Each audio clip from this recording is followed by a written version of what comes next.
Most important thing is that, first of all, Israel remains in security zone in southern Lebanon. This is a great achievement, and we are maintaining it as long as Hezbollah does not disarm, as long as there is danger to the state of Israel. This is also a great blow to Iran. The Israeli military also said earlier that they will temporarily withdraw some of their troops from southern Lebanon, also from parts of Gaza as well. Now, the U.S. Secretary of State, Marco Rubio, who's been very involved in mediating these talks, was very positive about this agreement, saying it's the beginning of the beginning, but also very realistic as to how difficult the process going forward is. The territory that the Israeli military will pull back from will be given to the Lebanese military. This is part of the pilot program to try and give territory back to the Lebanese state in the hope that Hezbollah does not move back in and take over these areas in southern Lebanon. After the U.S. and Iran traded attacks this week, there are some serious questions about the sustainability of the ceasefire. CENTCOM announced Friday that it struck Iranian targets and posted this video. Iran state media says it retaliated too, but the U.S. military is not confirming that. CNN's Kristen Holmes explains how the Trump administration is responding. Vice President J.D. Vance, who has been the face of the negotiations of the deal with Iran, is now the face of this retaliation that we're seeing from the U.S. after Iran launched its attacks on that commercial vessel in the Strait of Hormuz. He posted this on Twitter saying, Iran signed a ceasefire agreement. We have honored it. If they have disagreements about how the MOU, the Memorandum of Understanding, is being applied, they can pick up the phone, but violence will be met with violence. And likely what he is referring to is that before Iran had actually attacked that commercial vessel, they had warned that any commercial vessels could only travel the routes in the Strait of Hormuz that Tehran had dictated. But it's unclear if that's actually part of the Memorandum of Understanding. However, it seems from this tweet that he is that there are new U.S. strikes on Iran that we are following. This comes on the tail end of what has been back and forth strikes over the past few days.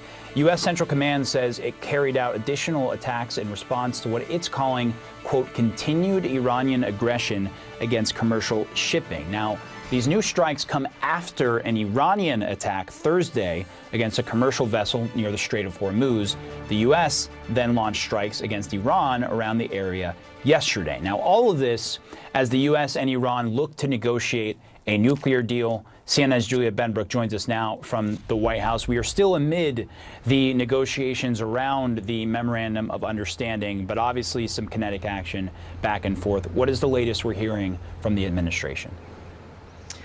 On this latest back and forth near the Strait of Hormuz, U.S. Central Command says that it has carried out additional strikes against multiple targets. And that came in response to Iran, as it said that it had launched strikes against U.S. targets just hours earlier. I want to pull up this recent statement for you now. In it, they said CENTCOM forces launched strikes today in direct response to continued Iranian aggression against commercial shipping. U.S. military aircraft targeted Iranian military surveillance infrastructure, communication systems, air defense sites, drone storage facilities, and mine layer capabilities. Adding commercial vessel transits through the Strait of Hormuz continue, and that U.S. forces remain vigilant, lethal, and ready. Now, it was just a week ago now that Vice President J.D. Vance, Special Envoy Steve Witkoff, and Trump's son-in-law Jared Kushner, just last weekend, they traveled to Switzerland to really kick off the technical talks after the United States and Iran had agreed to the Memorandum of Understanding.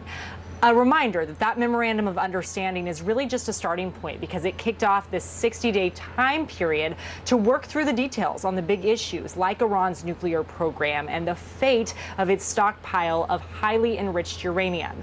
As this back and forth started over the last couple of days now, Vance took to social media and he wrote this. He said, Iran signed a ceasefire agreement. We have honored it. If they have disagreements about how the MOU is being applied, they can pick up the phone, but violence will be met with violence. So the U.S. military conducted strikes on Friday. Those were in response to Tehran targeting a commercial vessel in the Strait of Hormuz. So the escalation has continued over the last 36 hours or so, and all of this puts some strain on these already fragile negotiations that are taking place. Yeah. Julia Benbrook, really appreciate the reporting. I want to keep the conversation going by bringing in Republican Congressman Byron Donalds of Florida. He serves on the House Oversight and Financial Services Committee. He's also running for governor in Florida and has been endorsed by President Trump. Congressman, thank you for taking the time tonight. I just want to start with Iran because, look, it's not clear how these new strikes could impact the Memorandum of Understanding just yet. But on the policy side of it itself, as we understand, it doesn't make any mention of Iran's ballistic missile program, which has been criticized by some of your colleagues. And I just wonder, does that need to be part of any final agreement? Would you support the deal if that wasn't addressed? Well, first of all, it's good to be with you. I think if you're going to talk about the ballistic missile program in particular, this is where the president and his team that's trying to negotiate an agreement that's going to work going forward need to have some flexibility in how they're going to do that.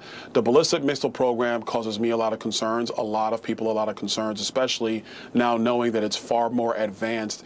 President Trump posting about the latest U.S. attacks on Iran. I want to bring in CNN's Julia Benbrook, who joins us now from the White House. So, Julia, what did President Trump say here? Well, the big questions have been, how will this recent back and forth impact the ceasefire, and how will it impact the ongoing negotiations with Iran?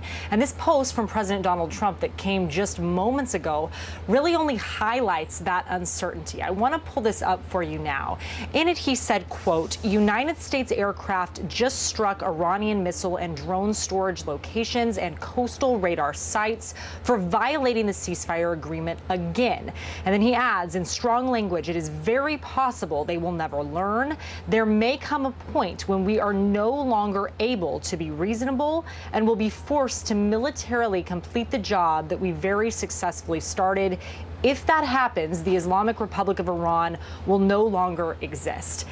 This coming just about a week after Vice President J.D. Vance led a delegation to Switzerland for these high-level talks as they worked toward a long-term agreement. That memorandum of understanding really just a starting point. It kicked off this 60-day time frame, but these talks took place at a high level, and he left optimistic, saying that he thought that a lot of great progress had been made. We saw the Iranian strikes on a commercial vessel on Thursday. The U.S. responded to those. Just hours ago, there were reports of Iranian strikes at U.S. targets, and the U.S. responded there with U.S. Central Command saying that it had carried out additional strikes at the direction of the president at multiple targets. Omar? All right, Julia Benbrook, really appreciate the reporting. I want to keep this conversation going, get some analysis with CNN political and national security analyst David Sanger. He's also a correspondent for the New York Times. So, David, what do you read into President Trump's response here? Well, at one level, Omar, we're kind of back to where we were 2 months ago. Remember when he was threatening to destroy the Iranian civilization. President Trump warning Iran against violating the current ceasefire agreement. Trump saying, quote, there may come a point when we are no longer able to be reasonable and will be forced to militarily complete the job that we very successfully started. If that happens, the Islamic Republic of Iran will no longer exist. Those are his words there, the president's. Tonight, U.S. Central Command said it had carried out additional attacks on Iran in response to what it called continued Iranian aggression against commercial shipping. I want to bring in CNN senior political analyst and Bloomberg opinion columnist Ron Brownstein. So, Ron, let's just talk about the politics of this. Can President Trump afford for this conflict to escalate politically? And if not, why? Well, look, I think his reluctance to have the conflict persist explains why we were willing to accept a ceasefire that advanced so few of our goals and had so many financial concessions to Iran. I mean, I think they understand that president feels tremendous political pressure to put the war behind him, to have gas prices begin to decline, and to get the lift from that Republicans would benefit from heading into the midterm election. So I think he will be very reluctant to get back into a situation of full-scale conflict anytime between now and November. You know, we've started to see gas prices go down from the spike that came as this war broke out really a few months ago. If this does move away from diplomacy again, how do Republicans deal with that dynamic ahead of the midterms? Yeah, there's really no way. I mean, there's no way you can, the problem, as Joe Biden discovered, we're talking about the 2-year anniversary of his debate with Trump, there is just no way to message people's cost of living. And, this isn't, we're not telling them how the war is going in Ukraine or even in Iran. I mean, it's something they are living through every day. And if people are going to the pump, and, there are a lot of Republican voters who drive big trucks, and, swing voters who drive big SUVs. I mean, when they are coming home with a $100 bill from the pump, I mean, there's really almost nothing you can say. This hour, U.S. Central Command says the United States is conducting new additional strikes on Iranian targets around the Strait of Hormuz. The U.S. and Iran have been trading back and forth attacks at the waterway, critical for the world's oil supply, testing their fragile peace agreement over the past few days. And all of this as the 60-day clock continues to tick down for the U.S. and Iran to reach a final nuclear deal. Feels even further at the moment. But CNN correspondent Julia Benbrook joins us now from the White House. And Julia, what are we hearing from the administration, especially on these latest strikes? Further escalation here in the Middle East, and U.S. commercial shipping. U.S. military aircraft targeted Iranian military surveillance infrastructure, communication systems, air defense sites, drone storage facilities, and mine layer capabilities, adding that commercial vessel transits through the Strait of Hormuz continue and that U.S. forces remain vigilant, lethal, and ready. Now, it was just a week ago, just last weekend, that Vice President J.D. Vance, Special Envoy Steve Witkoff, and Trump's son-in-law Jared Kushner were all there in Switzerland to really kick off these technical talks.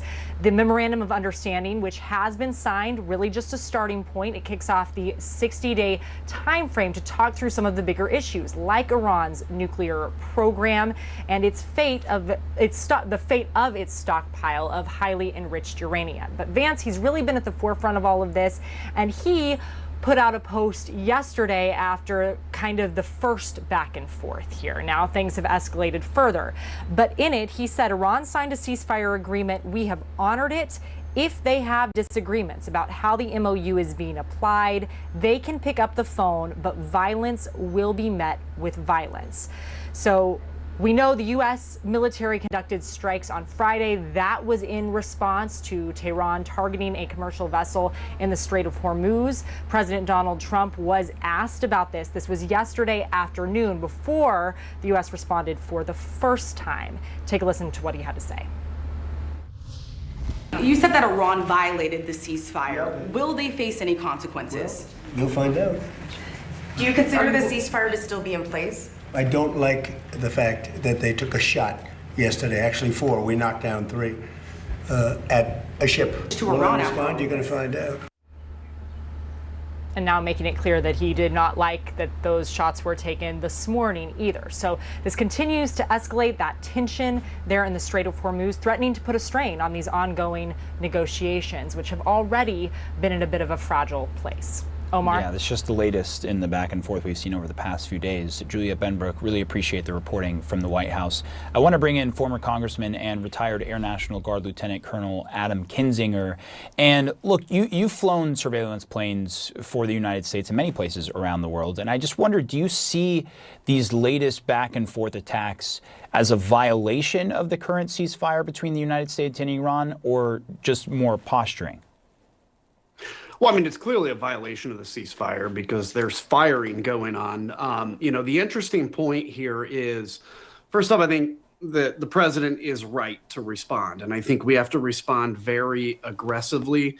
But there were a couple of mistakes made leading up to this. First off, during the last month or so, while Iran was keeping the strait closed, we had halted all attacks. And if you're going to negotiate, you negotiate from a position of strength. That's one thing. The other thing is, both in you talking about where the strikes were today and the strikes yesterday, they're hitting communications, radar, missile sites, drone production, command and control, air defense sites, all which we were supposed to have already destroyed. So either we didn't already destroy it, or they have already rebuilt that capacity in a very short amount of time. So I think we need to be very straight and clear about what capacity Iran still has. But yes, the president was right to respond to this violation, and clearly it is a violation. You know, for the president, it is an interesting position because, to your point, the United States, as Vice President Vance also said, violence will be met with violence. If there's one set of strikes, the United States will respond. There's also a power dynamic in the negotiations as well. There's also the politics outside of it, where President Trump has clearly wanted to get to some sort of resolution in this war. And yet, again, you're in that dynamic where you have to respond if you're struck. I wonder how you see the risk of putting Republicans in a tougher spot here for the president, while also weighing the national security interests of the U.S. Yeah, I mean, it's putting Republicans in a tough spot. The problem is that you and I and everybody watching knows that the president is desperate for a deal. That means Iran knows the president is desperate for a deal. And when Iran knows that the president is desperate for a deal, they're going to hold out. They're going to violate the ceasefire. They're going to do everything they can to extract everything from the United States. Tonight, U.S. forces have conducted new strikes on Iranian targets. Central Command says this was in response to an Iranian attack on an oil tanker in the Strait of Hormuz. Let's analyze this a little bit with Gary Seymour. He served as President Obama's White House coordinator for arms control and weapons of mass destruction, and is now director of the Crown Center for Middle East Studies at Brandeis University. I just want to start with the breaking news tonight. How are you looking at these new strikes and the recent strikes around the Strait of Hormuz over the last 48 hours? So I think it was inevitable because the U.S. and Iran have fundamentally different views about the future of the Strait. The U.S. wants things to go back to how they were before the war, where there was free passage through the Strait. Iran wants to use the war in order to establish its control over the Strait. All right, we now turn to the fragile U.S.-Iran peace truce once again being tested after the two sides exchange another round of attacks. Late Friday, the U.S. launched a series of strikes on military targets in Iran around the Strait of Hormuz. CENTCOM shared video of one of those strikes. The attacks coming one day after Iran struck a commercial ship in the Strait, a move President Trump called a foolish violation of the agreement to end the war with Tehran. And today, Iran says it struck U.S. targets in the Middle East in response to Friday's attacks. Bahrain, which hosts a U.S. military base, reported Iranian drone attacks on its territory early this morning. A U.S. official says those Iranian drones did not reach their targets. CNN's Julia Benbrook is joining us now from the White House. Julia, what more can you tell us about the latest round of attacks and how they might impact the talks aimed at ending this war? And that's the big question here. How will this impact the ceasefire, and how will this impact the ongoing negotiations with Iran? A U.S. official has told CNN that these U.S. strikes do not reflect, at least for now, a return to major combat operations. A reminder that the agreement that has been signed, the Memorandum of Understanding, is really just a starting point. It kicked off this 60-day period for negotiations on some of the big issues, including addressing Iran's nuclear program and its fate of its stockpile of highly enriched uranium. Now, Vice President J.D. Vance has been at the front of all of this. In fact, he traveled to Switzerland just last weekend to help kick off the technical talks. And he said this on social media. He said, Iran signed a ceasefire agreement. We have honored it. If they have disagreements about how the MOU is being applied, they can pick up the phone, but violence will be met with violence. Now, the U.S. conducted strikes on Friday in response to Tehran's attack on a commercial vessel near the Strait of Hormuz. And prior to the confirmation from U.S. Central Command of the U.S. strikes, President Donald Trump was speaking with reporters. He took a couple of questions before telling them to leave the Oval Office. But I want you to listen to part of this exchange. You said that Iran violated the ceasefire. Will they face any consequences? You'll find out. Do you consider the ceasefire to still be in place? I don't like the fact that they took a shot yesterday, actually 4. We knocked down 3 at a ship. Respond, you're going to find out. And then, as you mentioned, Iran has said that it struck U.S. targets in the Middle East today in response to the U.S. strikes. So all of that tension there near the critical waterway, the Strait of Hormuz, threatens to put a strain on negotiations. A U.S. official says that those drone strikes did not reach their intended targets. We have reached out to the White House for an official response to that most recent development. Getting initial reactions from Tehran after the latest round of U.S. strikes on Iran. On Friday, the U.S. Central Command said it struck a series of Iranian military targets. This is after an apparent Iranian drone attack on a ship. That could be a major test for the U.S.-Iran interim agreement, which was signed only 10 days ago. In response, a top Iranian lawmaker slammed the U.S., saying the attack came in the middle of negotiations again. Meanwhile, diplomats say Israel and Lebanon have just made their first step towards a potential future peace deal. They signed an agreement with the U.S. on Friday. Israel says its forces will pull out of 2 areas in southern Lebanon, which will be handed over to the Lebanese military. For more on all of this, we're joined by Paula Hancock. She's monitoring these developments for us from Abu Dhabi. Good morning to you, Paula.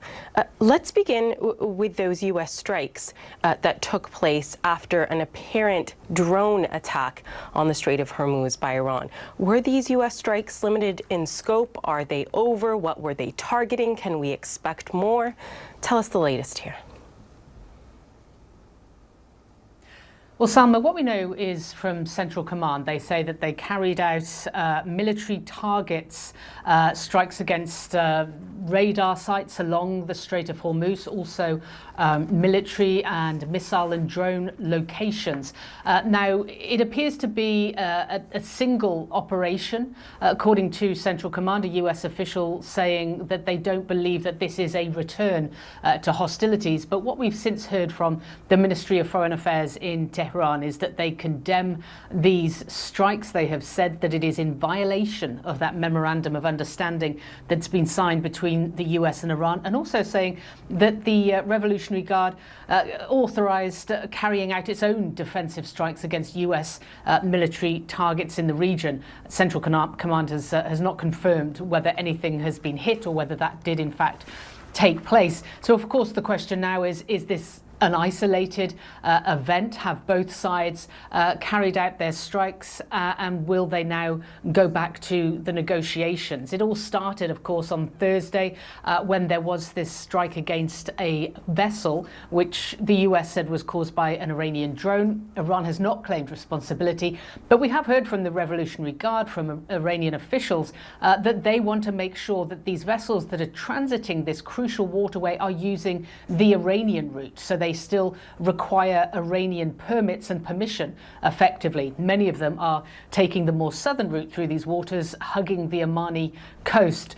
Now, we've heard a response as well from the US Vice President, J.D. Vance. I'll read you what he has posted, saying, quote, Iran signed a ceasefire agreement. We have honored it. If they have disagreements about how the MOU is being applied, they can pick up the phone, but violence will be met with violence. We also heard from President Trump saying that what happened on Thursday was a, quote, foolish violation.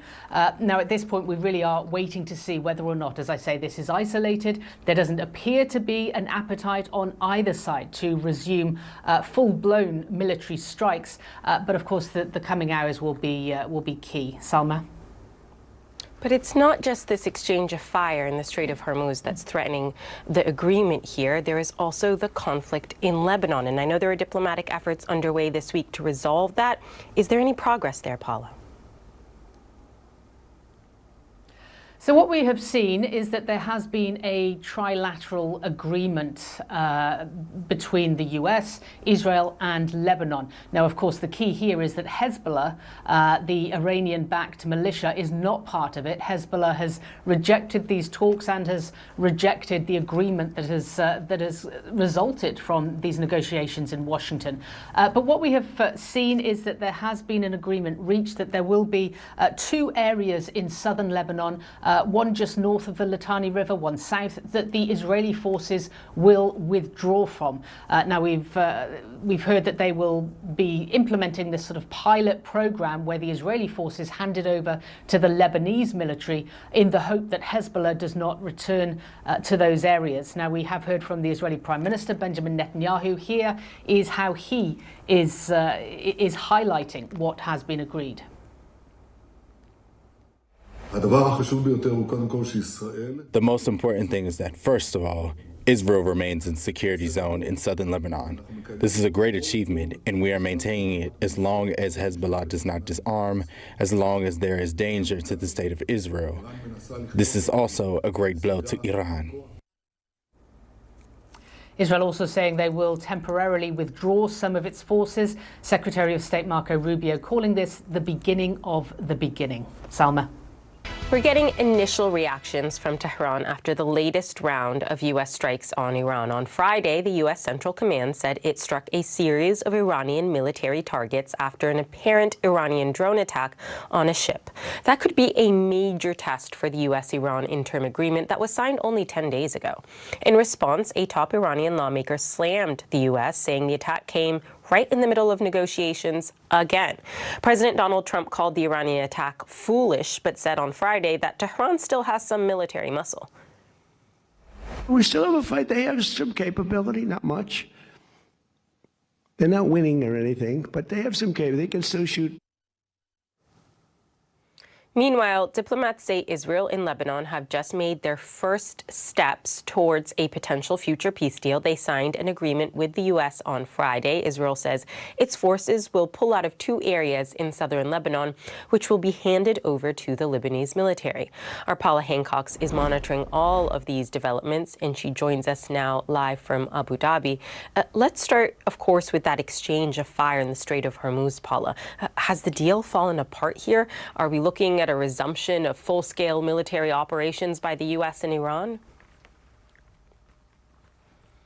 Well, Salma, what we heard after the Central Command confirmed that they had carried out these strikes was from a U.S. official saying that it does not reflect a return to major combat operations, at least for now. So there is a chance that this was an isolated incident. It was in reaction to what the U.S. said was an Iranian drone that had hit a vessel transiting the Strait of Hormuz.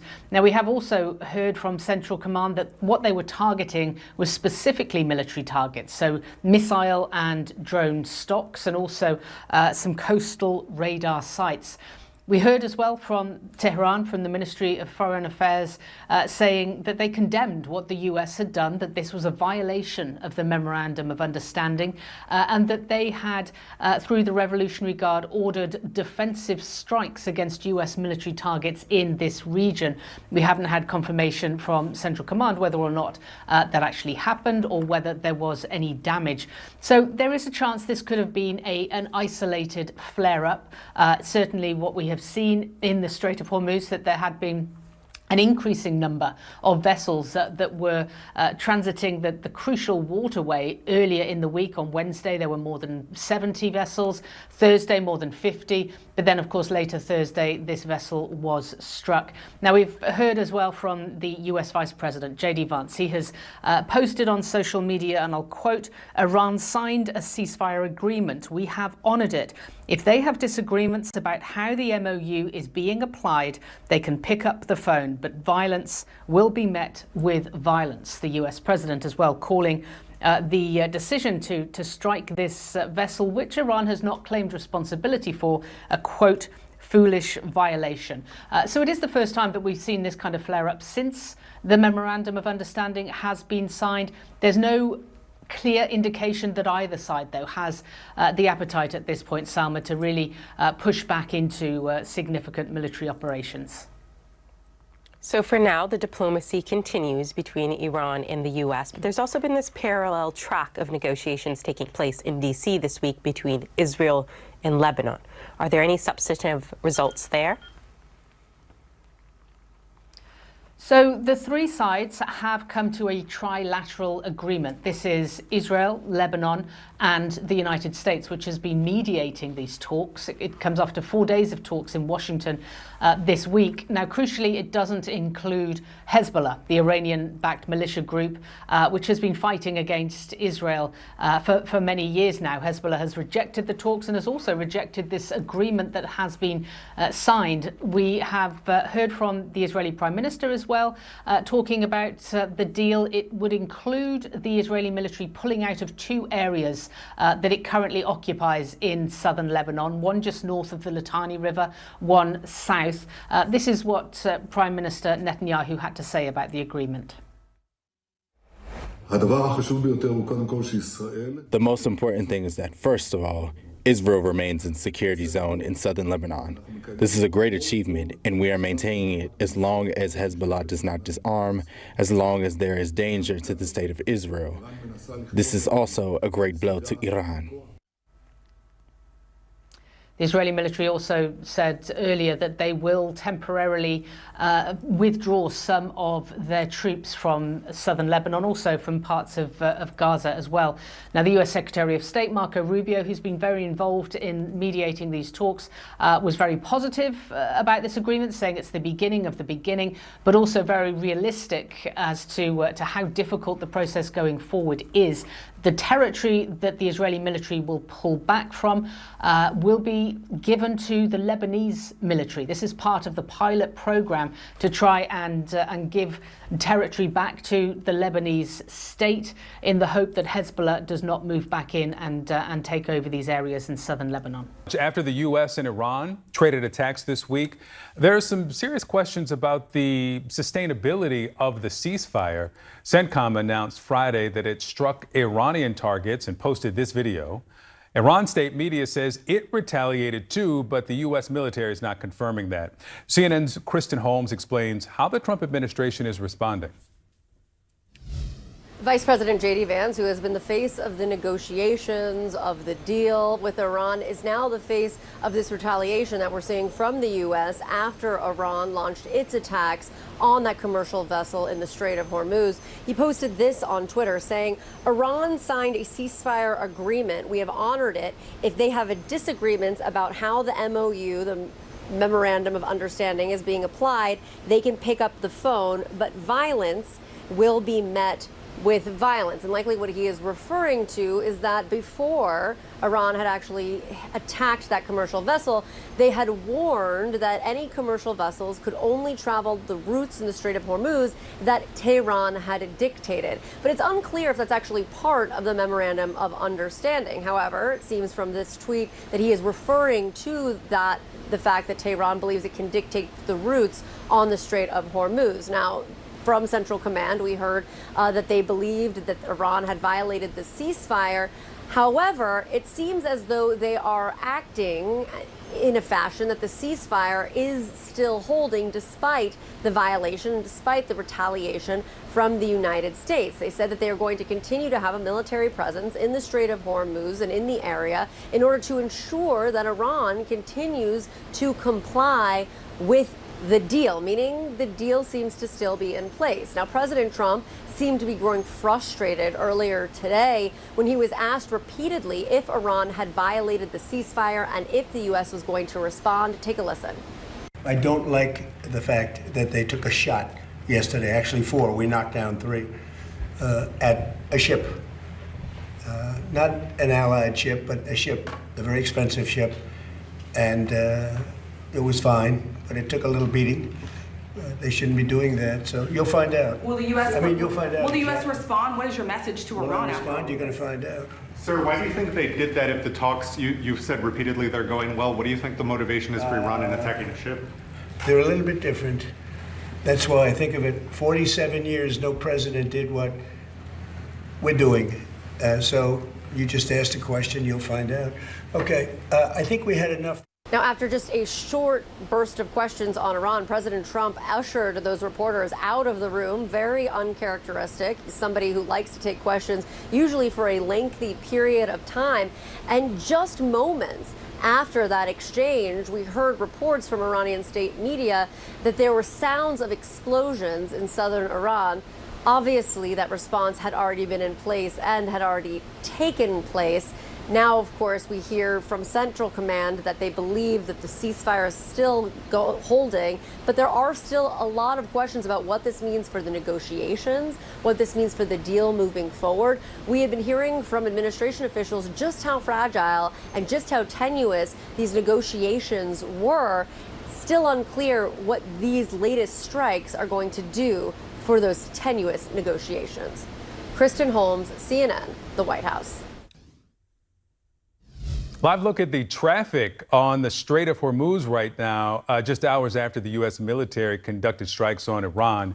The Joint Maritime Information Center raised the threat level in the strait to substantial. CENTCOM shared video of the attack last night, a retaliation after Iran struck a commercial ship in the strait on Thursday. A U.S. official tells CNN Friday's strike do not indicate a return to major combat operations. Now, Iranian state media says Tehran did retaliate by also targeting the U.S. military in the area, but the U.S. military has not confirmed that. With me now from Abu Dhabi is CNN's Paula Hancock. Paula, how could this affect the MOU? Well, Victor, it's certainly shaken confidence in the Strait of Hormuz. The fact the US president said that this crucial waterway was free and open has now been brought into doubt as we see this tit for tat from both the US and the Iranian side. Now, we know from Central Command that they have targeted military targets, so radar sites along the Strait of Hormuz, missile and drone stockpiles, they say, and we hear from the Foreign Ministry in Tehran that they have struck US military targets in response. Bahrain has come out and said they were the ones targeted. This, of course, is where the US Navy Fifth Fleet is based. Bahrain condemning the retaliation by Iran. At this point, we have not heard of further retaliatory strikes on either side.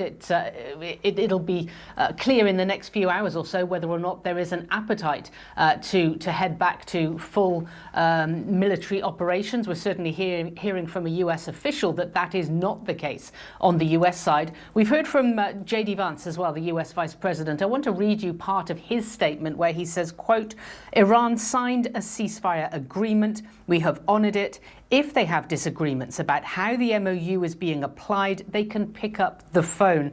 But violence will be met with violence. Now, this is the first time that we have seen this kind of flare-up in violence since that MOU was signed. And it's really pointing to a number of issues with the MOU and how both sides see it. The US considers the Strait of Hormuz should be completely open. And certainly we're seeing from the Iranian side, we've heard from the Revolutionary Guard that they want any vessels transiting to go through the Iranian route. So to continue to ask permission to fill out forms, whereas unsurprisingly, the majority of these vessels are choosing to hug the Omani coast on the southern part of the Strait of Hormuz. Now, the UK Maritime Agency has said that they believe that the security threat in the strait at this point is substantial. So we will have to see how many vessels actually choose to try and traverse the Strait of Hormuz. Now, one bit of good news we have heard, there has been a trilateral agreement signed. This is between Israel, the US and Lebanon. This was mediated by the US in Washington. And we know that Israel has said that they will withdraw from 2 areas in southern Lebanon. And they are also, they have said, going to be withdrawing some of their troops. The US Secretary of State says it's just the beginning and knows there is a long way to go. We still have a fight. They have some capability, not much. They're not winning or anything, but they have some capability. They can still shoot. Meanwhile, diplomats say Israel and Lebanon have just made the first step towards a potential future peace deal. They signed an agreement with the U.S. on Friday after 4 days of talks in Washington. Secretary of State Marco Rubio calls the agreement, quote, the beginning of the beginning, describing it as a step towards a broader peace. Under the document, Israel will pull force out of 2 areas in southern Lebanon and hand the sites to the Lebanese military. But a Hezbollah member of Lebanon's parliament called on the government to retract anything that's been agreed to with Israel. Hezbollah, the Iran proxy group whose militants are fighting Israeli troops in Lebanon, not part of the agreement. In the last hour, I asked CNN national security analyst Alex Pleitsis if Hezbollah could bring down that agreement. It was almost as a sub-agreement between Lebanon and Israel in terms of a ceasefire between the two of them and how this was going to work out. So it's from what I've been told by U.S. officials I've been talking to, there are a couple of phases that'll be agreed to in terms of geographic territory where Israel will withdraw and will hand the territory over to the Lebanese armed forces. But in return, the Lebanese armed forces will attempt to begin to disarm Hezbollah in those specific areas as part of a pilot program. And if that continues, then they'll try that through the rest of southern Lebanon. That's been unsuccessful for almost 40 years, which is why this is historic. So the next week or so, I think, is going to be a pretty amazing opportunity to work towards peace, or it's quite frankly going to be an opportunity for Iran to sow discord in this area and potentially disrupt the agreement. And that's the problem, because we have the IRGC in Iran, which has been at odds with the civilian government. So we'll find out whether or not they've been operating at odds with each other or whether or not they're actually in cahoots. This Iran war in the context of gas prices, which is the way that so many people here who are struggling to make ends meet have seen this war. They've seen their gas prices go up. We've seen gas prices fall a bit in the last few weeks as the conflict has lessened a little bit. How do you sort of see what this war has taught us about energy? Well, on the energy side, I can tell you this. There's no American that's happy with gas prices today. And as a farmer, there's no farmer in America that's happy with diesel prices. That's just the way it is, Alex. So look, this Iran war has been something that from the get-go we were told, and President Trump was very clear, the reason was to make sure that Iran would never, ever have a nuclear weapon and to come up with an agreement, Alex. But I can tell you this, I personally feel like Iran doesn't want an agreement. And what do I say that? Because that keeps the mullahs in power, the Ayatollah in power. I feel like the Castros never wanted us to have a relationship with them. But at the end of the day, this has been a hardship for farmers. It's been a hardship for the American people. And that's why President Trump is trying to finish this and close it off as quick as he can. So does it sound like what you're saying is that the war wasn't worth it? I mean, at the end of the day, I think Iran, for us, I'll just be very blunt with you. Iran is a long way from the USA. Pull back some of President Trump's war powers. Even some Republicans voted against President Trump. Then Bill Cassidy, senator from Louisiana, changed his vote after getting a briefing at the White House yesterday. Now those strings no longer apply anymore. Bill Cassidy talked about why he changed his mind in an interview with Margaret Brennan from CBS. Watch. So you're talking to lots of people on the record, off the record, behind the scenes at the highest levels. What's some of the information that he's talking about? What are we talking about here? So I actually found his statements to be reinforcing from what I heard actually from regional mediators who told me very similar things, and that there's behind the scenes agreements, even if they're not signed in the implementation side between the U.S. and Iran from civilian officials in terms of what they'll agree to, but only if the U.S. is going to meet them halfway. But if things leak out in the interim in terms of what they've agreed to without the U.S. also providing concessions, that they're worried about domestic political considerations. And so for that reason, they've been holding back, and also their public statements haven't matched what's been going on in private. And so I was told actually earlier today by regional mediators that it's gotten to the point where they've told the Iranian civilian government officials, we can no longer accept the gap between what you're saying and what the IRGC is saying, and you need to come back and explain the difference or get it together on the same page. And I've been told that the response has been, we'll get back to you, and so far there hasn't been one. But at that point, between the U.S. and GCC officials, they're now on the same page. It's quite clear that they're not going to tolerate the gap at this point. So we'll see where it goes in the next week or so. This breaking news now. President Trump yet to weigh in on a new U.S. strike on Iran. In response to Iran targeting a cargo ship in the Strait of Hormuz yesterday, we're going to get reaction to this move and to the larger effort to bring peace to the region. Stay with us. That anything has or has not been hit. But this follows, of course, U.S. strikes along the Strait of Hormuz, which U.S. Central Command is calling a, quote, powerful response to yesterday's attack on a commercial ship that was transiting the strait. American forces hitting coastal radar sites, missile and drone storage targets. Vice President Vance posting tonight, Iran signed a ceasefire agreement. We have honored it. If they have disagreements about how the MOU is being applied, they can pick up the phone, going on to say, but violence will be met with violence. Now, the president has yet to weigh in at this hour. Earlier today, though, he did acknowledge Iran's capacity to cause damage in the strait. We still have a fight. They have some capability, not much. They're not winning or anything, but they have some capability. They can still shoot. A short time before that, but before the strikes were announced, Trump was asked how the U.S. would respond to that attack on the ship. And his response at the time, you're going to have to find out.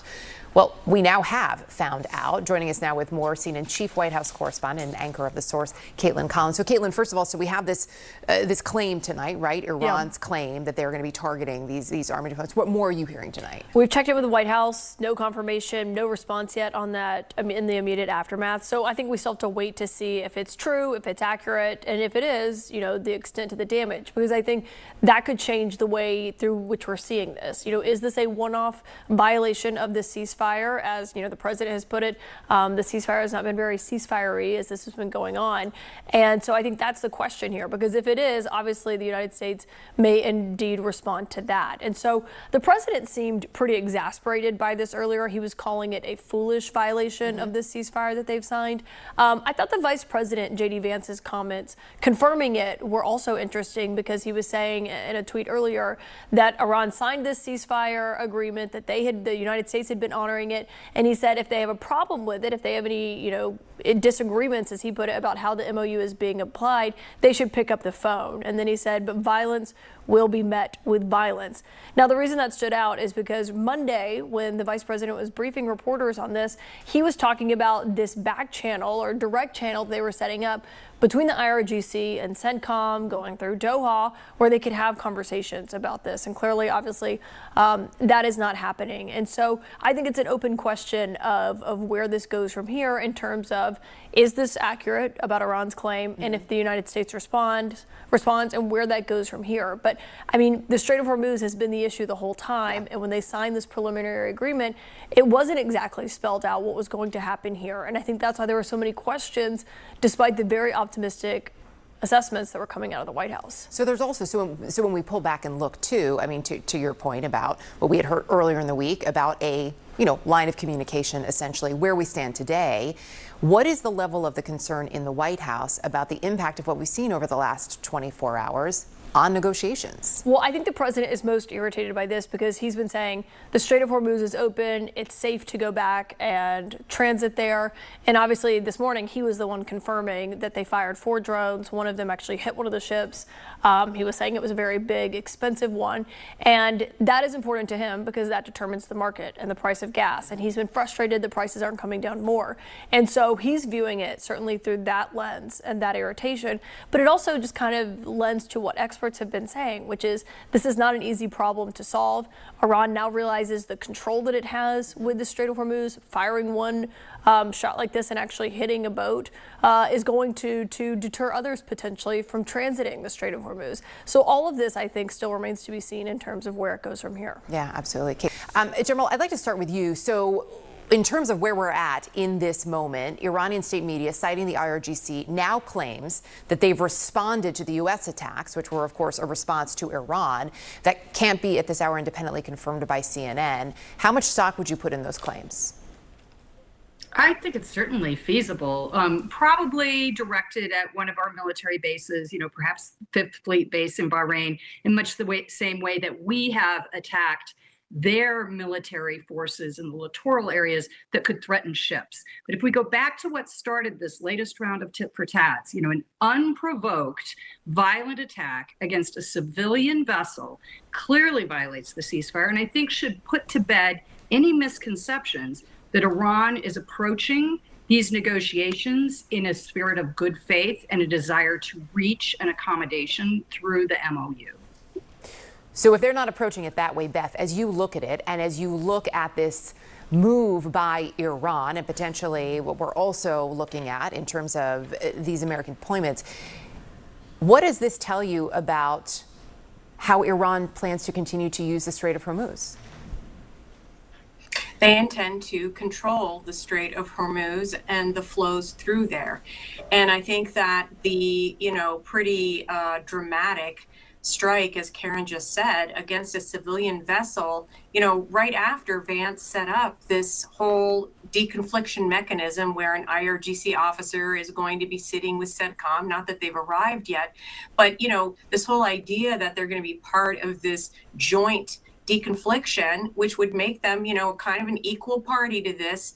They're saying, not so fast. We want to do this in the way that works for us. And so, what happens within the 60 days matters, but what happens after the 60 days in terms of Iran really being able to apply its writ, its sovereignty as it claims over the strait is something that they're trying to set that up, which means, down the road, maybe some tolls, maybe insurance that's now being offered. And, and I think that we have very little ability in some ways to stop that after the 60-day period is over, after U.S. forces begin to draw down. So we're going to have to see where this goes, but it's not great. It's tough to see, right, getting back to a pre-war state for the Strait of Hormuz, certainly at this point in the negotiations. General, when you look at what has transpired over the last 24 hours, do you see this as Iran trying to exert control over the strait, or Iran trying to get the United States perhaps back into more active war? I think my gut feeling would be it was to exert control of the straits. I think Beth makes some great points. They intend to play a controlling role. They do not intend for the traffic through the Straits of Hormuz to be free and unfettered as it was previously. Actually, what they desire is going to violate the UN Convention of Maritime Traffic. But that's what they desire to do. And I think they miscalculated. I think they were trying to send a message that they do intend to play this controlling role in what happens there. But I think they miscalculated, thinking that if it didn't cause fatalities and if it didn't strike a U.S. vessel, that maybe we wouldn't retaliate, that they were trying to send a message. And clearly they were wrong. Beth, how is this playing with some of the other Gulf states? What we've seen over the last 24 hours and the support, whether they support, I should say, the U.S. response? Right. I mean, they just signed a joint agreement with the United States, the Gulf Cooperation Council. That's all the Gulf states, saying that Iran couldn't control the strait and that there would be no tolls. And so in a way, I think that, Iran is saying, well, too bad, we actually are. And so while I agree that, they wanted to do this in a way that wouldn't escalate, I also think that Iran is not afraid to escalate because they think in the end we will stop before going back to full-scale war. With the breaking news, new attacks this hour. The Iranian Revolutionary Guard, the IRGC, targeting American military locations in the Middle East after the U.S. launched new strikes on Iran tonight. An immediate back and forth, an escalation. Now, the latest is according to Reuters, and it comes after U.S. Central Command says that the U.S. attacks are a, quote, powerful response to yesterday's attack on a commercial ship that was transiting the Strait of Hormuz. The U.S. apparently is targeting missile and drone storage locations and coastal radar sites. A member of the Iranian parliament posting, the U.S. attacked Iran in the middle of negotiations once again. The failed U.S. president has shown he has no commitment to the principles of negotiation or a ceasefire. This reckless violation of the ceasefire will, as always, lead to retreat and regret on their part. Now, Vice President Vance posting, Iran signed a ceasefire agreement. We have honored it. If they have disagreements about how the MOU is being applied, they can pick up the phone, but violence is met with violence. Sure doesn't sound like there's any sort of a deal. Never mind that the deal itself that they talked about, there wasn't a single thing that both sides agreed upon. Now, these are the first reported strikes since the U.S.-Iran peace agreement, such that it was signed last week. Now, Trump declared that Iran shot at least 4 one-way attack drones at ships transversing the strait. And talking about a very expensive carrying ship, he called the entire thing, quote, a foolish violation of the ceasefire.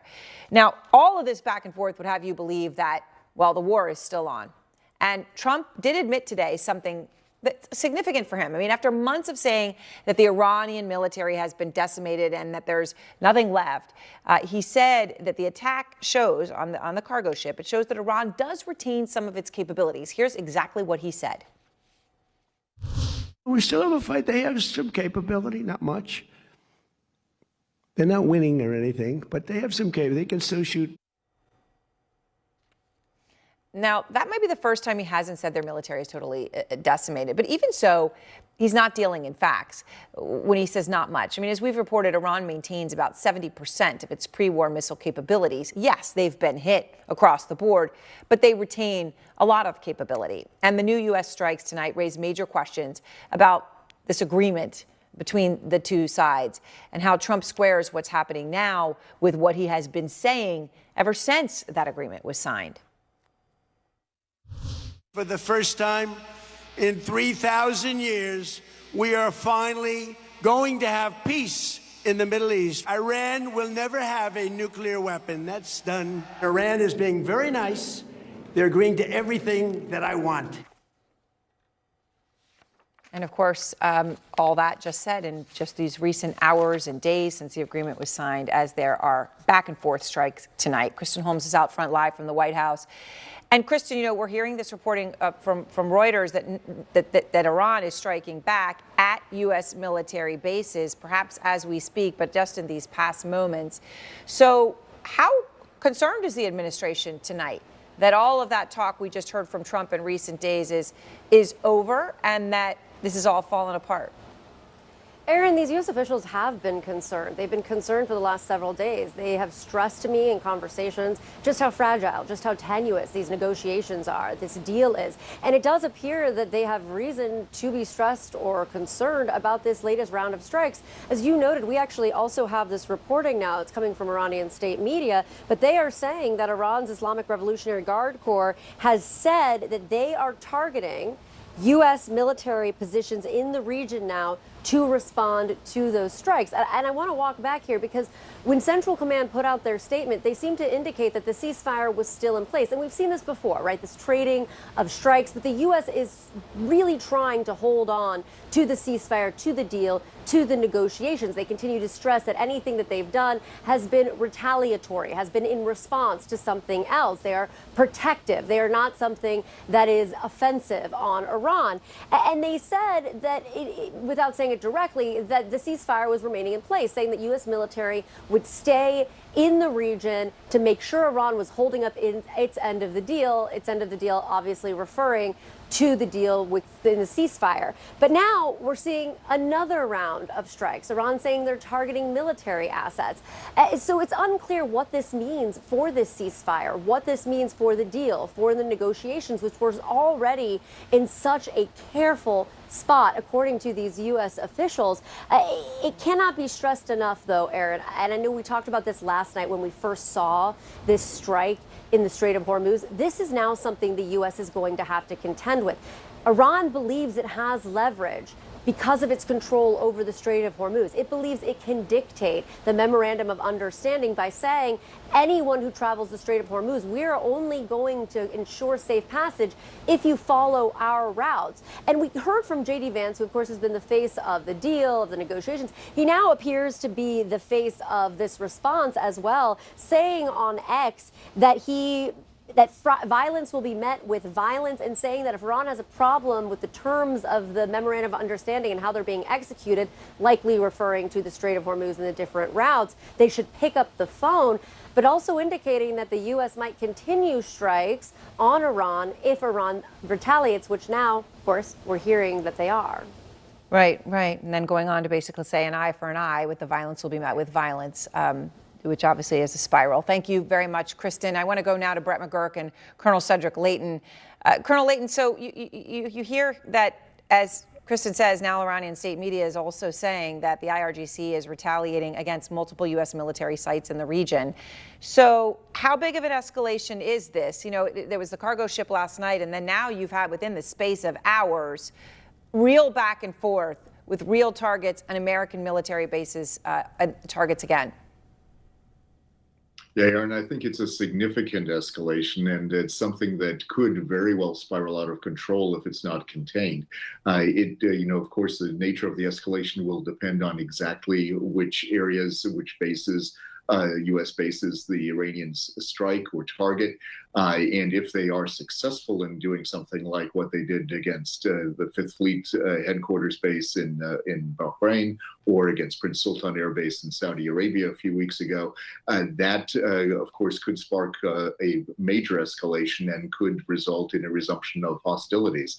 So this is something where I think the Iranians are definitely playing with fire, and it could not end. It might not end well, depending on how this goes and how far each side lets it go. Brett, you've served 4 presidents, so you dealt with every Iranian negotiation. So what do you see happening here right now? I see, Aaron, the Revolutionary Guard is calling the shots in Tehran, literally. They're calling the shots in the Strait of Hormuz, firing drones at ships.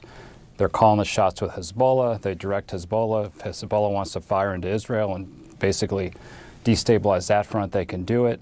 Today, kind of the U.S., kind of stopped the victory lap that Iran has been on since this MOU has been signed by showing that we will actually strike back if you're going to fire at ships. I think that was a significant move by the administration's part. It's the right thing to do. Hopefully it can remain contained, but now we're in a tit for tat. Every time there's tit for tat with Iran, Aaron, they insist on having the last shot. You might remember even the Soleimani strike. They launched missiles at our base, and then sometimes they put a ceiling on it. So I'm not surprised they took another shot. Whether it goes up the ladder from there, we have to see. But today at the State Department, very important agreement between Israel and Lebanon, in which basically it says Hamas has to disarm, talking about potential peace between Israel and Lebanon. That's a long way down the road. But it's contrary, totally contrary to how Iran is reading the MOU and basically its influence that it has the seat at the table in Lebanon. That's also important. So, but this gets to your point, Aaron, that you led with. Nobody agrees on what the MOU actually says. The way the vice president talks about it is totally contradictory to the way the Iranians talk about it. And then you see it in substance. We're going to unfreeze frozen funds for American farmers and soybeans and things. The Iranians say absolutely not.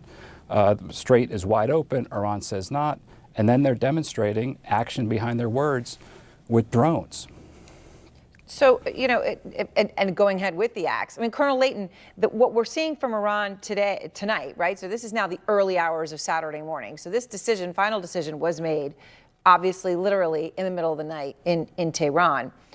What's the significance of the targets that have been chosen when you think about where we are right now to go directly for U.S. bases? Yeah, it's certainly very significant, Aaron. And I think what it means is that the Iranians are definitely showing that they're willing to put up a fight. And they feel confident. They believe that not only do they have leverage over the Strait of Hormuz, but they also have leverage over the entire Persian Gulf region. Basically, what they've done is they've decimated the economies of the Persian Gulf states, or at least gotten close to doing that.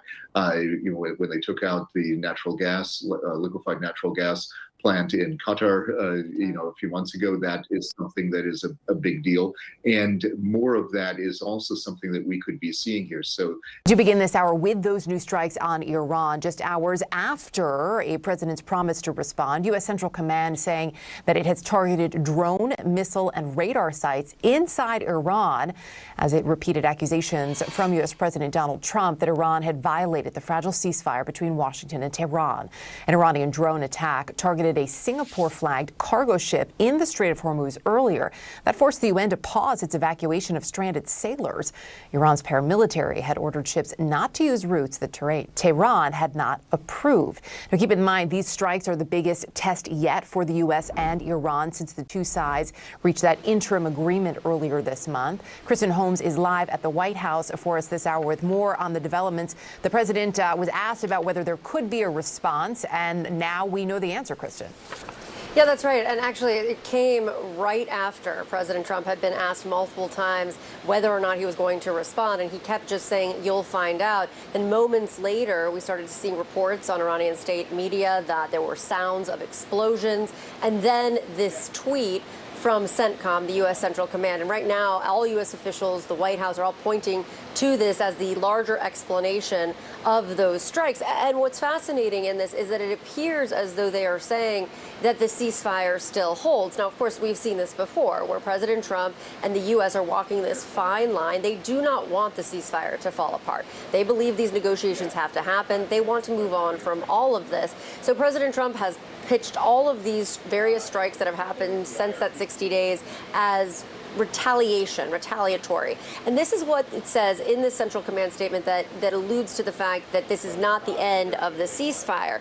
At the end, it says CENTCOM forces continue to provide safe passage coordination and support to commercial vessels transiting the strait. The U.S. military remains present and vigilant to ensure all aspects of the agreement with Iran are adhered to, obeyed, and in full force effect. Of course, that last line there seemingly indicating that they're going to stay because they want to make sure Iran is abiding by their end of the deal.